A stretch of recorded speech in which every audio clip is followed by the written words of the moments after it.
អន្តឡុកក្បាលវីដេអូមកឃើញខ្យងខ្ចៅក៏ដឹងញោមធ្វើអីដែរប៉ុន្តែខ្ញុំក៏រួយរាល់ការងារខ្ញុំដែរសារខ្ញុំបានធ្វើវីដេអូ2ថ្ងៃអញ្ចឹងណាអញ្ចឹងក៏នាំគ្នាមកចាប់ខ្យងចាប់ខ្ចៅហូបជុំគ្នាអញ្ចឹងទៅព្រោះមានមិត្តភក្តិខ្ញុំក៏ថាគាត់ចង់ហូបខ្យងចាប់ខ្ចៅប៉ុន្តែខ្ចៅហ្នឹងខ្យងហ្នឹងគឺខ្ញុំអត់ដែរហូបទេអាប្រភេទរបៀបអាំងអញ្ចឹងខ្ញុំអត់ដែរហូបទេព្រោះថាស្ងោរអីខ្ញុំធ្លាប់ហូបប៉ុន្តែនេះគឺជាលើកទី1របស់ខ្ញុំហើយសម្រាប់ទឹកត្រីអាំងហ្នឹងគឺខ្ញុំប្រើជាមួយនឹងទឹកត្រីកោះកុងសម្រាប់យើងដាក់មួយខ្យងពេលយើងកំពុងតែអាំងហើយសម្រាប់ទឹកត្រីកោះកុងគឺមានអីច្រើនទេគឺត្រែហ្នឹងហើយគឺស្ករប៊ីចេងទឹកត្រីដោយសារតែថ្ងៃណាមានទឹកត្រីគឺខ្ញុំសុំថែមជាមួយនឹងអំបិលបន្តិចដើម្បីវាមានជាតិព្រោះយើងមានទឹកត្រីអញ្ចឹងណាហើយថែមជាមួយនឹងទឹកក្តៅបន្តិចដែរ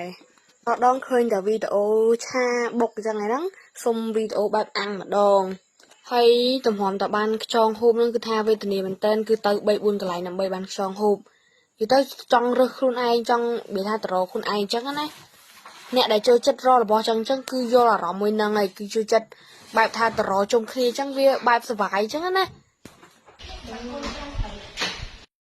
ពីនិយាយពីរឿងទឹកចលុះហើយយើងចាប់ផ្ដើមមកនិយាយពីខ្យងវិញម្ដងខ្យងហ្នឹងគឺខ្ញុំរើសនៅក្រោយផ្ទះហ្មងហើយបងប្អូនអរគ្នាឃើញខ្ញុំពាក់អាវកីឡាហ្នឹងគឺថាដោយសារតែខ្ញុំហាត់កីឡាហើយ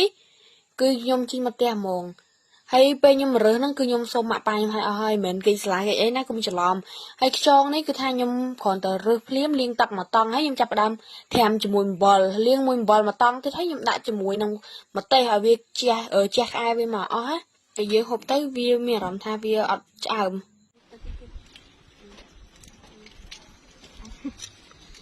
ក្រាថ្ងៃពេលព្រឹកហើយនឹងពេលល្ងាចអត់គេធ្វើទេសុខចិត្តមកធ្វើនៅក្រាថ្ងៃបែរជាម៉ោង2គឺថាម្នាក់គឺថាពាក់អីឡងចិត្តហ្មងណាកុំឲ្យវាក្តៅវាសារតើយើងនៅមុខភ្លើងហើយក្តៅថ្ងៃវាជះមកហ្មងណាទៅពួកខ្ញុំបើអត់ផ្លាច់មួយថ្ងៃគឺអត់នៅអត់សនុកហ្មងសុខចិត្តធ្វើក្តៅថ្ងៃអូយទៅក្តៅខ្លាំងណាអូយរល់អូយតំណងហើយមែន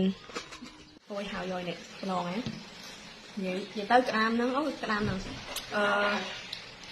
ខ្យងហ្នឹងគឺខ្ញុំហូបលេខជាមួយទាំងហូបបែបអាំងហ្នឹងណាឥឡូវតាខាងខ្លួន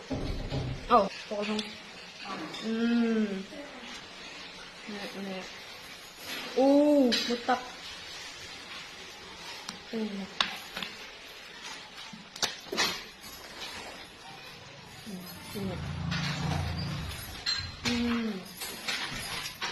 ឆ្ងាញ់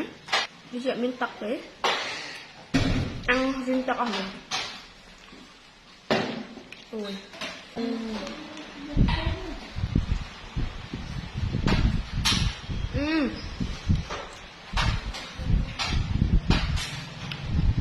ពូនេះទឹក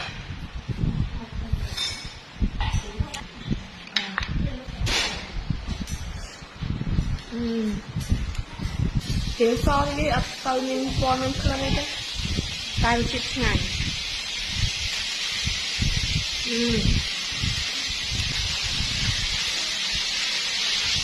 វីដេអូមានប៉ុណ្្នឹងទេបាយសុខសប្បាយទាំងអស់គ្នា